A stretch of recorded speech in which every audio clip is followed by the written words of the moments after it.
All right. Welcome. I am Samantha Salmon, certified integrative nutrition coach and brain health licensed trainer. And I am here with the lovely Dr. Tumi Johnson. Dr. Tumi, thank you so much for being with us today. Samantha, it is my pleasure to be here with you today. Yes, and we are going to be talking about an awesome event that we put together for you called the Thrive Through Food Summit, connecting nutrition's role to mental health. It's such a vital conversation that we all need to be having, how we're showing up in our households, in community, at work. All has to do with the health of our brain, because our brain is operating everything that we do, right? Everything we think, feel, believe, how we act. Is coming from our brain, the health of our brain. And so what we feed ourselves, we bring the outside in every time we take food in, that is impacting the brain. And Dr. Tumi on the summit is talking about that connection, how it all works, why it all works. One of the things that's really vital for brain health is hydration. And I know that the folks that I work with, primarily they're interested in releasing excess fat. So water is a huge part of that journey. So I'm really excited to dig into all of the questions that come up. How much water, especially when folks are transitioning to a more water-rich way of eating in the raw lifestyle, high raw, 100% raw, how much water do we need? So I'm excited to dive into that. But first, let me give you a little background on Dr. Tumi. If you are not familiar with her, Dr. Tumi Johnson is a board-certified medical doctor with over 20 years of experience. In addition to her medical career, she is a professional dancer and poet who is passionate about holistic health. Dr. Johnson creates and performs healing poem dances that are designed to ignite and deepen the unique healing process within each viewer. And I will drop her links in the chat so you can visit her website and her socials. She has a lot of great resources and courses and programs that she'll be sharing with us later today. But again, Dr. Tumi, thank you so much. Thank you, Samantha. I'm so excited about this summit. Mental health is something that's near and dear to my heart, both as a physician, but also as someone who naturally healed from severe depression. It's something that doesn't get talked about in our communities enough. Mm-hmm. And nutrition is a vital element of thriving mentally.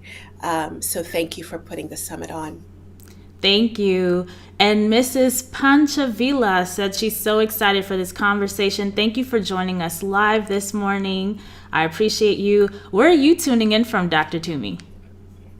The Canary Islands. Oh, nice. For those of us who are geographically challenged, explain where in the world is that to orient us. Yeah, no, that's a good question. The Canary Islands are an archipelago of islands off the coast of Africa. And what's so beautiful about it for me is that this is our home base, my sweetheart, my husband, and our little one. And I get to look one direction towards Africa, my original homeland. One direction is Europe, where my husband's from. I look west and I see the States, where is also home to me. So it's right there in the Atlantic off the coast of Africa. Very nice, very nice. Do they have black sand there? Yes, they do. Oh, nice. Volcanic sand. Oh.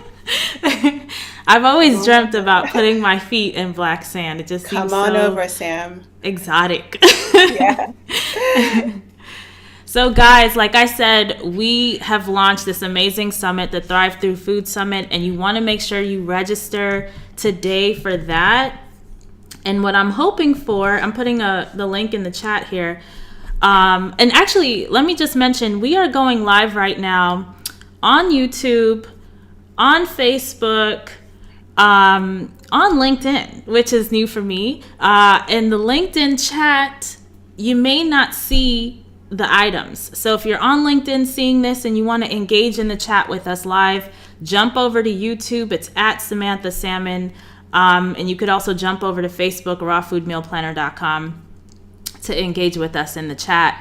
But this summit, what I'm hoping for is that people watch it talk about the topics and what they've learned, the insights they've learned with their family members around the table. I know growing up, that's a thing we used to do. Both of my parents owned businesses and worked, so I really got to spend time with them on Sundays. We did Sunday breakfast and Sunday dinner, and those were great opportunities to just talk. We talked about everything, politics, social stuff, like everything was on the table. Food and topics were on the table. And I think bringing in this conversation about nutrition's role in mental health, how are we seeing that show up in our families? Maybe you've noticed or experienced folks in your family who have become irritable, aggressive, quick to anger. Those types of mood imbalances is not just like they're defected people or they're bad people, right? I don't believe that folks are born bad. We don't look at a baby and be like, you're a bad baby. Like, no, like there's something wrong with the brain. The brain is in distress and we need to nourish it. And so this summit is really going through all the things we need to look at to nourish our brain. And this is something that we can use to help our family members and help ourselves so we don't become those people, right? That we're just like, oh my God, we don't want to be those people. We want to be the people that step into the room and we just become magnets of like attraction, of positivity and love and, high vibration, high vibes. And that all starts with nourishing our brain the best way possible. So you want to register for this summit. And Dr. Tumi Johnson is offering us a bonus live Q&A session for those who purchase the summit. We're going to gather live with her and Dr. Gabriel Cousins, who wrote this book, Depression Free for Life, a physician's all-natural 5-step plan, which is interesting. I've heard even Dr. Dean Ornish talk about his experience when he started medical school. He was ready to take his life. He was suicidal. And it was a yogi or someone who helped him, turn his whole life around, right? And all of the things that he's done for the plant-based world and preventative medicine, and his message is basically like, just give it time, just give it another day. You don't know what is waiting for you on the other side, but while you're going through that trench, that low period, there's nutritional supports to help. There's some physical things on the summit. We're talking to Thomas Tadlock about metabolism for mental health and how to get that together, right? So there's the food piece, but there's also some other things like physical activity. And how do you do that when you feel so low and you don't even want to get up out of bed, So we're talking through all of those things. So definitely tune in. And if you're interested in this live Q&A session, you can purchase the All Access Pass. When you register for the summit, right, you're going to get a confirmation email. So within 5 minutes, it should be even quicker than that. So if you haven't gotten a confirmation email that says you're confirmed, the subject line says you're confirmed for the 2023 Thrive Through Food Summit, check your spam, check your junk, do a search on your whole email, okay? And if you still don't see it, it's possible that you mistyped your email. So just go back and register again because you want to make sure you get the emails. The emails have the links to each day's event. And again, if you want to watch everything right now, like you can watch the whole summit right now if you purchase the All Access Pass. If you don't even want to wait till October 30th, which is totally fine with me, right? Watch all the things. And like I want community activists, mental health advocates to take this summit and go into community and bring it into their programming, right? Because we talk a lot about cognitive behavioral therapy and all these other therapies, which are important, but if your nutrition's not right, it's almost like you're working against all the other work that you're doing. Because the brain is a physical organ. It's taking up 60% of the calories that we're feeding it. We need to make sure we're giving it optimal nutrition. So I just wanted to make sure you guys are aware of that. And so now on today's topic, we're talking about water. Okay. Water. Ready to dive in, Dr. Tumi? I'm so ready. Let's do this. All right. So, what is enough water? Like, because the research that we talk about a lot, like in the wellness space, is half your body weight in ounces of water. I've seen even the study that they did on the kidneys, like how much water the kidneys need to properly function, is like 92 ounces or something for women, and over 100, like 113 or something like this for men. But this is really, I think, based on folks eating the standard American diet, right? Which is high in salt, processed foods, fat, all this. So what are your thoughts on this? You got it. So I think that's such a great place to start. Is the biggest question: how much water should I be drinking? And there are a couple of really important things to understand with that question. Is first of all, the studies are really flawed because, and we learned this when we were in medical school in my residency, every study you need to look at who the population is. Who are they studying to then decide on these outcomes? Across the board, they're looking at people on in general who are not diseased, not hospitalized. So that's already filtering a certain amount of people. You may be somebody who is diseased, who has a chronic illness, and you don't fit into that population. A lot of the hydration studies are also populations who not diseased, but like you just said beautifully, are eating the standard American, Australian, European, whatever diet, laden with salt, laden with processed foods. And beyond that, there's no weeding out, not just about diet, but also alcohol use, caffeine use, which is so important to think about in the hydration discussion, because alcohol and caffeine are extremely dehydrating. Beyond that, there's no weeding out in general. Exercise amount, where you are. Right now, I just told you I'm in the Canary Islands. It's about 90 degrees today. We're going through Kalima, the hot winds from the Sahel, the Sahara in Africa.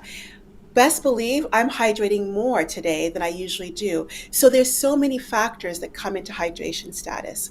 So when you get this pat response of 92 ounces a day, 8 glasses a day, beware, it's not that easy, but it's okay that it's not that easy. What it's asked of you to do is to think about where am I, am I, and what my needs are. And I can talk to you later about how to determine what your needs are. It is not an across the board prescription. But what I do want to say is you definitely need hydration. If it's not clear, water is arguably the most important nutrient that we take in, bar none. A few days without water, most people are dead. That's how important it is.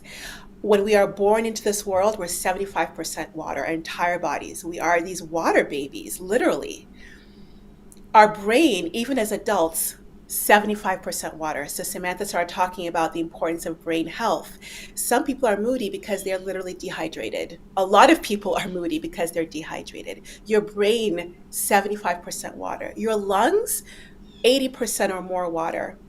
Your heart, 75% water. So even as we get older and we're getting maybe more like 60% of our entire body being water, our brain, our lungs, our heart, every cell, every single cell of your body needs water to carry out the metabolic processes needed to live, not even to thrive, just to live. And then I want you to think about like the elimination organs, the organs that keep you healthy, that keep your immune system going well, so keeps you from being sick or helps you navigate being sick. Biggest elimination organs, your skin needs water because it uses sweat to get out the toxins, right? Your kidneys filter, they need so much water. Your lungs to produce mucus. Mucus, you won't have mucus without water. Liver is the same way. These are some examples. So I think the first thing is just to be very clear of how crucial water is and good quality water is. We could talk about that later on. And then understand there's not one size fits all. Yes, yes. Quality water. Let's dive into that. So you're on, let's say you're on the whole food plant-based diet, right? So that's probably like oatmeal for breakfast. What do folks have for lunch? Rice and Maybe beans. lentils, something like that. Yeah, and then maybe rice and beans for dinner, you know. like what is quality water? Because even the conversation around this, I always, it's like I know what the right thing is, but it's so hard to tell folks who are trying to be as affordable as possible with their lifestyle, because life is just getting so much more expensive, right? The plastics are cheaper, lighter, more convenient, yet they're leaching into the water, right? And then you have all these Absolutely. filters, and there are different levels to the filters at different price points. So it's like, how are you looking at quality? How do people get quality water?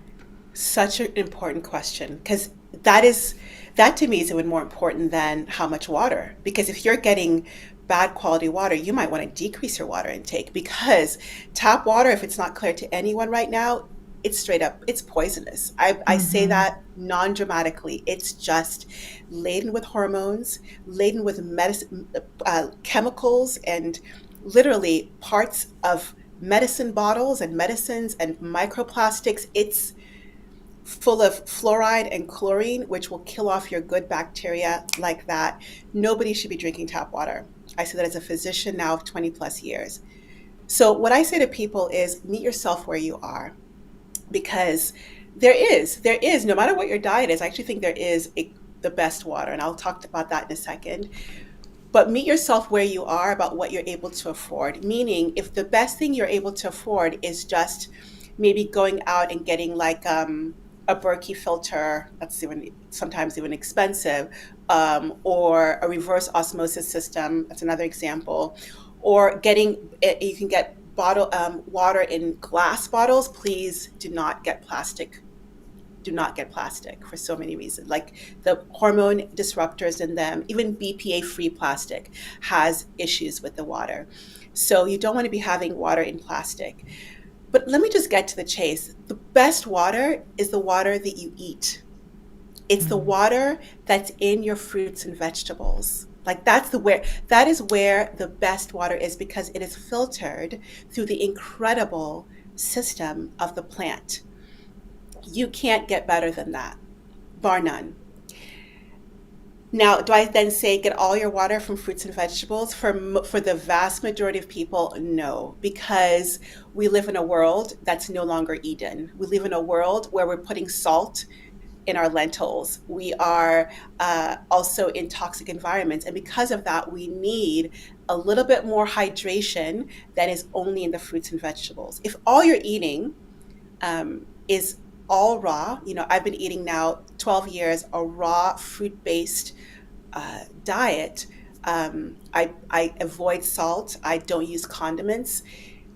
I drink very little water. I get most of my water from my fruits and vegetables, but you have to meet yourself where you are. If you know you still have to put that salt, and I don't mean salt in like a shaker salt, I'm also talking about tamari.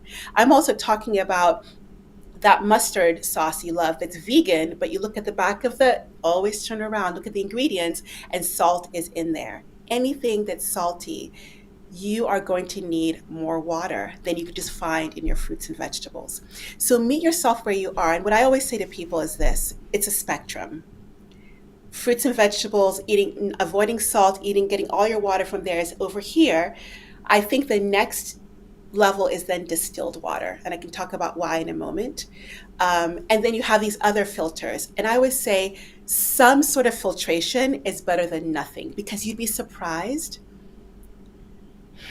how many people are like, it's too much, it's too expensive, there are too many choices, and they just put their head in the sand and they drink their tap water, or they just go out and get an Evian bottle.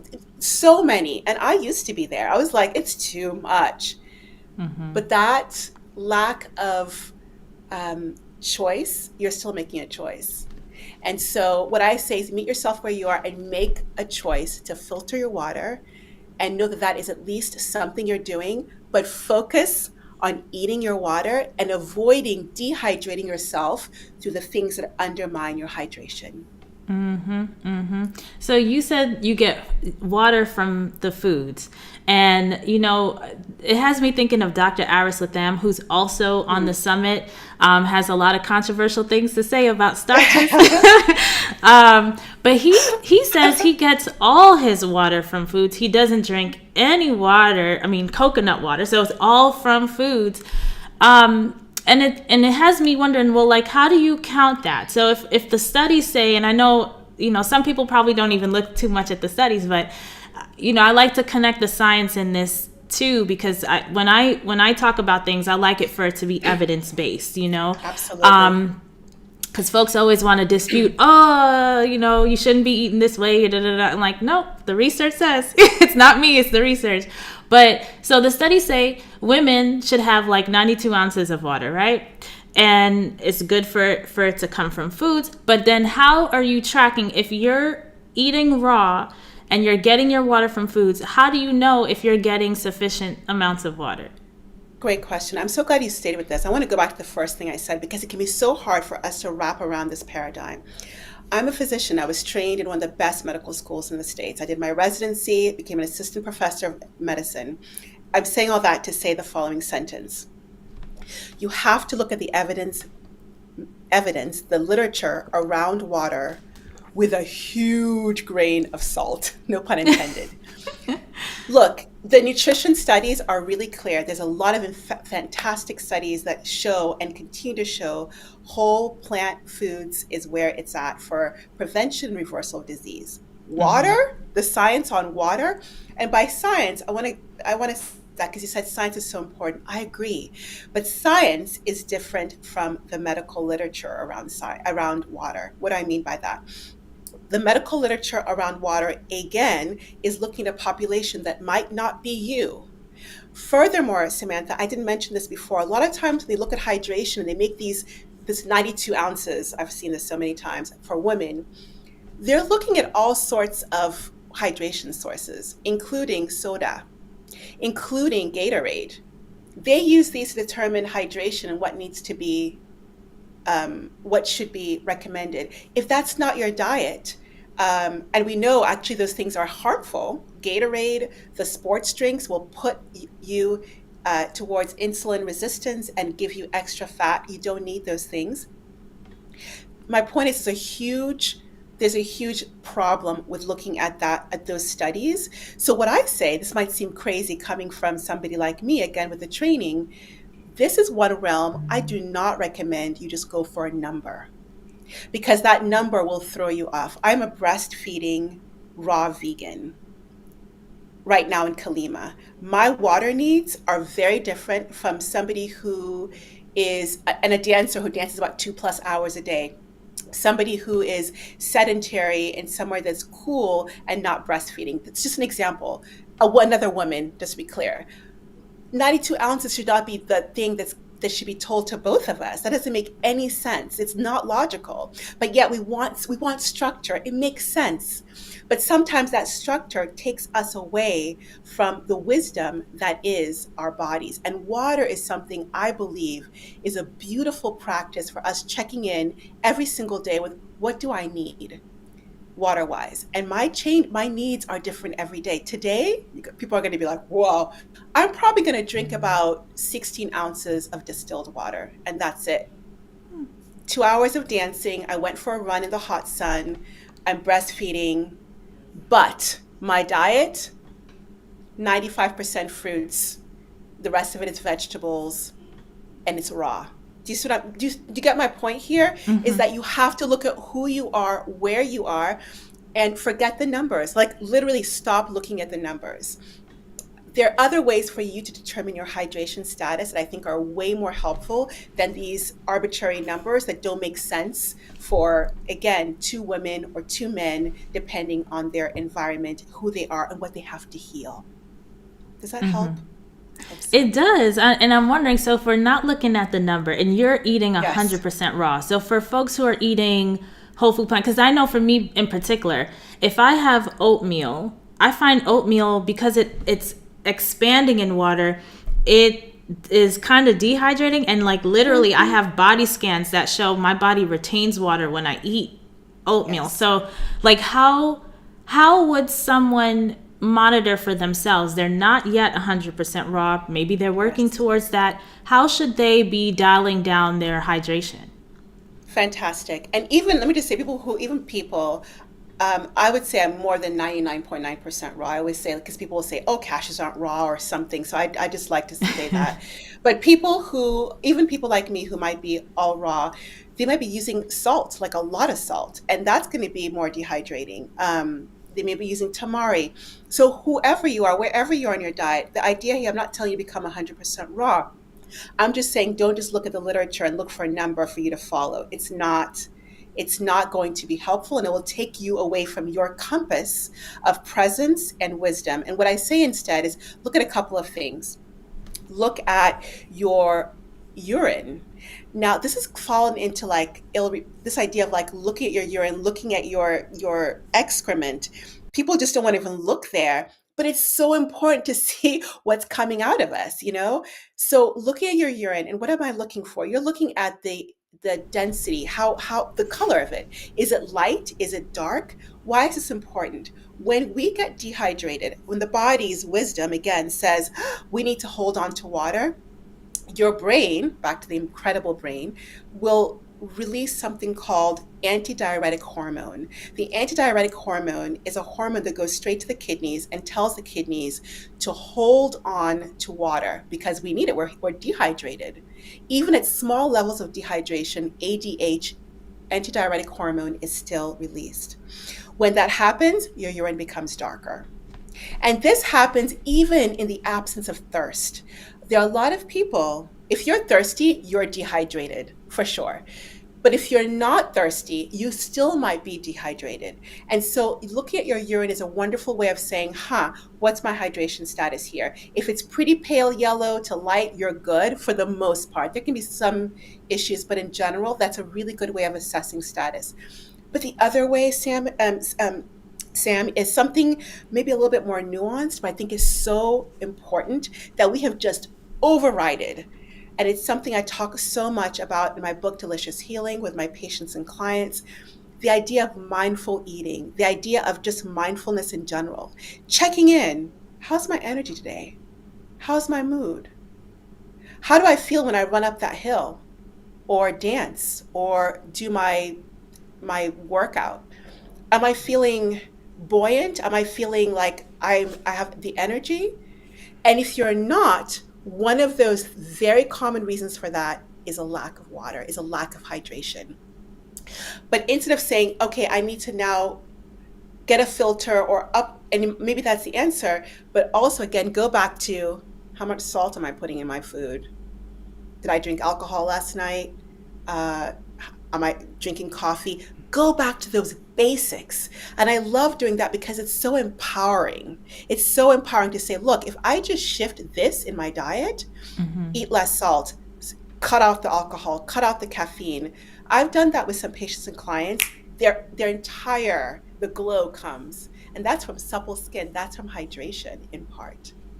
So looking at those ways of deciding your hydration status, I think is far more beneficial, far more efficacious than a number that you're seeing in these studies that are not speaking to all of us. Thank you so much. And I am really looking forward to some studies being done on high raw vegans and raw vegans, because even some of the studies on vegans, it's like, but they're eating a lot of processed food. So it's like processed foods. And I think I've heard of a study, because I'm not sure like who said this, if it was just a doctor saying this or if it came directly from a study. I feel like it came from a study where it was saying that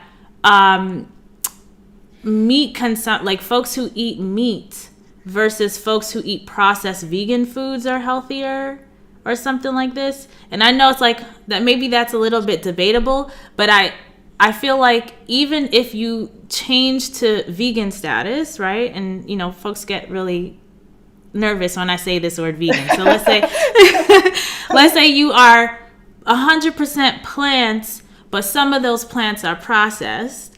Yeah. Your numbers for folks that I work with on fat, excess fat, hypertension and stuff like this, you're not really changing enough to get the goals that you're looking for the excess fat release, for the blood pressure to come down, like the processed foods is really Oh yeah. a major player here. And so I would love for them to do studies on raw vegans. But we need more raw vegans. Like, we just need more people to just do it, stay on it. And who's wonderful in this? I just want to shout him out, is Dr. Baxter Montgomery, because he is helping people with a raw food diet. And when I say raw, I mean all the way 100% raw. He says not a drop, not a bite, not a sip, something like this. Like, you cannot even introduce anything that is, he has like a whole measuring system. So it's very scientific, because he's submitting this. Not only is he trying to help folks live, right, because they're in very severe situations, but he's submitting this information to NIH so the studies get peer reviewed and the colleagues could see it. And my hope is that it will change the entire medical establishment. So like, when my family members, because I know when I was trained as a coach, they said, listen, don't look to your family for support, because they won't be on board with anything you have to say. They've seen you in diapers, so they're not gonna, trust you or give you any respect. But they are going to doctors' offices, and the doctors are pouring into them. And some of the stuff that is pouring in is not helping them live longer. It's actually accelerating their death, which is why I get heated and passionate doing this work, because I'm trying to save my family members, right? So if we can all just go raw, right? And do these studies, and other doctors like Dr. Baxter submit this so that we can get some consensus in the medical community on how to actually help people heal, have the documentation to show people, and make this thing more pervasive in society. This whole country, I think, could shift. The whole world could shift, and really become a culture of health. Absolutely. And thank goodness for doctors like Dr. Montgomery doing that and really making it part of the system, so to speak. And I would just submit, as again, a physician of 20 years who's been talking about nutrition and plant nutrition to reverse and seeing it. I get the honor of seeing it. My diabetic patients coming off medication, no longer being diabetes, from fruits, and stopping eating carcasses and eating dairy products. It's happening. So the studies are going to come. Don't wait for them, though. I'm telling you, your life is too precious to wait around for the system to change. Your family is too precious. Make the changes, and then turn within and just lean back and see what your body can do when you give it its species-specific diet. That part, because this is the food that we're meant to eat. This is how we even survive so many generations, is because our ancestors were eating their species-specific diet. And to circle back, Dr. Baxter is a speaker. He's actually opening up the summit on day one, talking about cardiovascular health. He's a cardiologist, and you need a functioning cardiovascular system for a healthy brain. I mean, there's just no way around that. Mrs. Pancha asked, could you use a water distiller for tap water to make it better quality? I know, Dr. Tumi, you just mentioned that you use a water distiller. Is there anything you're adding to the water to make it more structured? Because when you distill it, it takes everything out, right?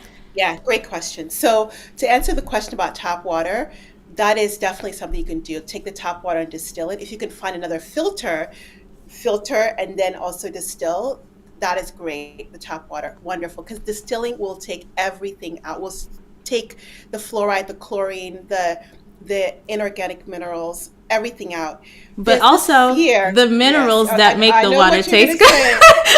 I knew you were going there. Because I'm like, when I had distilled water, it was, ooh, this is nasty.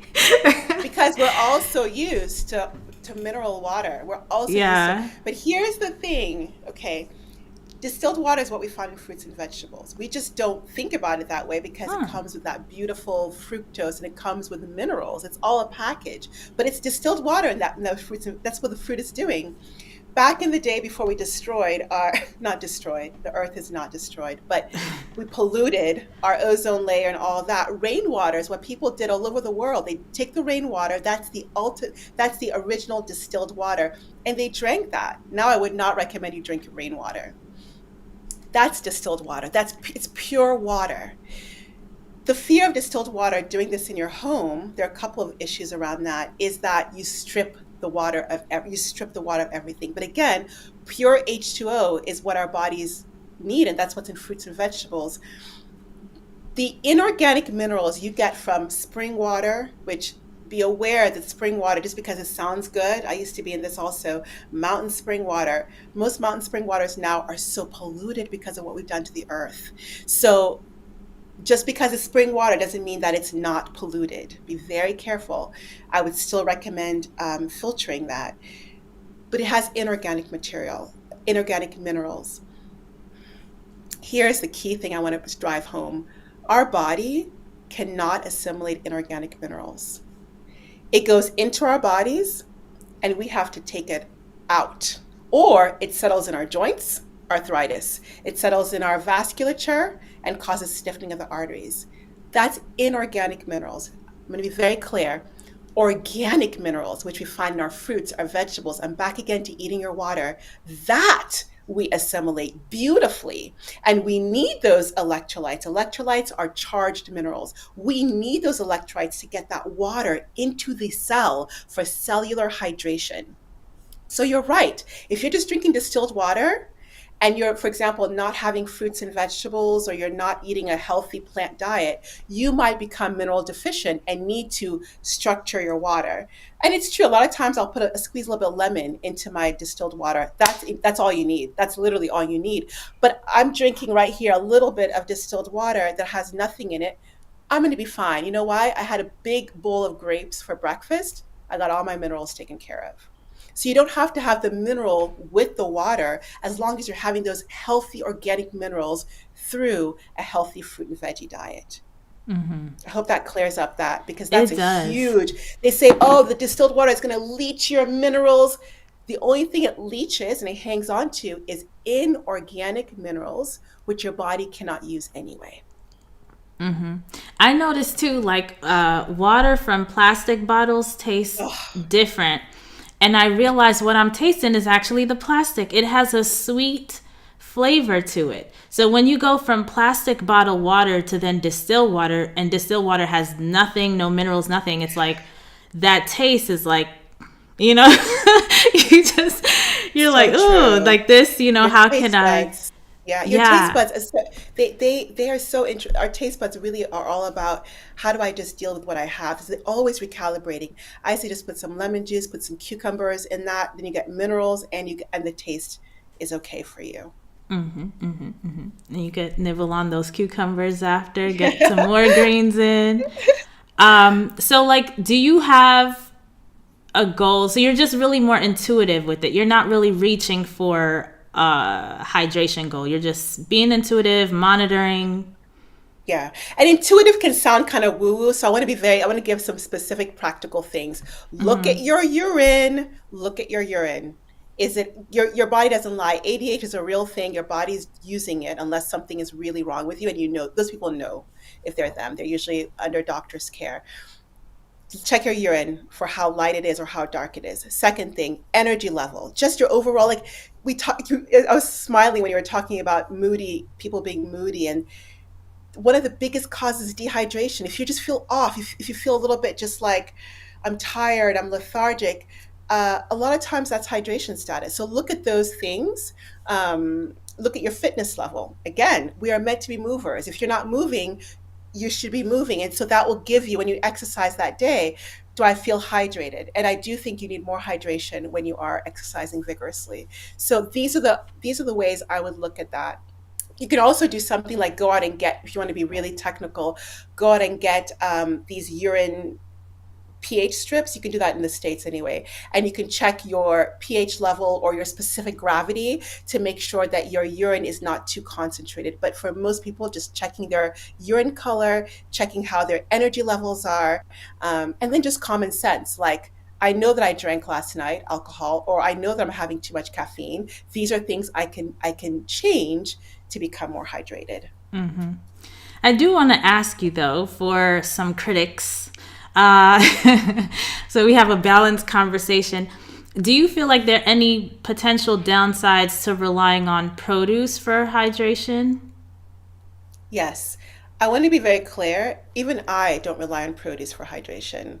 Dr. Latam, he doesn't, and I have a lot of respect. I hiked through the Costa Rican jungle to meet Dr. Latam a few years ago Wow. and had a beautiful conversation with him. I have deep respect for his work and his experience. Um, he's been also raw for, I think, almost 50 years now. I've been raw for 12 years. I bring this up because it's not prudent for me to rely only on fruits and vegetables at this stage in my life because I am still detoxifying from all the things I was doing. For detoxification, I mentioned all the systems of elimination. That's extra water. If I had been born and from the time I was born, I wasn't doing salt, I was doing just raw fruits and vegetables, or I had 40 years under my belt as a raw foodist, a healthy raw foodist, maybe I'd be cool with just fruits and vegetables. So the vast majority of people, I do not recommend you rely on produce for your water. I just say that's where your best water source is. So maximize that and then really try to make sure you're not undermining that hydration. I cannot stress it enough. It sounds like a broken record, but people, they're like, where's my water? And they're drinking 2 cups of coffee, or they're drinking soda, or they're drinking alcohol, or they're putting the salt on their beautiful kale salad. And all of that is just sucking that water out. So work on those. Those are things you can do by yourself. And then find your best thing that you can do that you can meet yourself where you are in terms of getting water outside of the produce. Awesome. Thank you so much. And thank you for those joining us live this morning. Mrs. Pancha said, wow, this is so helpful and powerful. I totally Mm. agree. I learned a lot. Thank you, Dr. Toomey. I really appreciate Oh, this. I appreciate you coming here, and I appreciate you being a part of the Thrive Through Food Summit. If you enjoyed this conversation, you're really going to enjoy the summit. Make sure you go and register. I'm going to drop the link again here in the chat for you. We go live October 30th at 10 a.m. Eastern time, but do not delay. Make sure you register today because number one, you're going to forget, right? And number two, you're going to want to make sure you get the emails with the links to each day's live so you can watch all the interviews. We have close to 30 speakers, expert speakers. Dr. Tumi Johnson's on there. Dr. Ari Slitham is on there. Dr. Baxter Montgomery's on there, and a whole bunch more. Dr. Fred Bishi, you talked about decades of being raw. He's been raw over 50 years. And his testimony about traumatic brain injury, not once, not twice, but 3 times. And when you listen to this interview, you're like, oh my gosh, he is so sharp at his age with that much damage to his brain because he's been really active. It's just a testament to the diet. You know what I'm saying? The next hump, though, is like, okay, we're convinced we need to be there. How do we get there? Right? So you'll want to make sure to join the summit. There's going to be a lot of resources for you. So register today. And Dr. Toomey, where can folks find you online? thank you for asking. So my home online is drtumijohnson.com,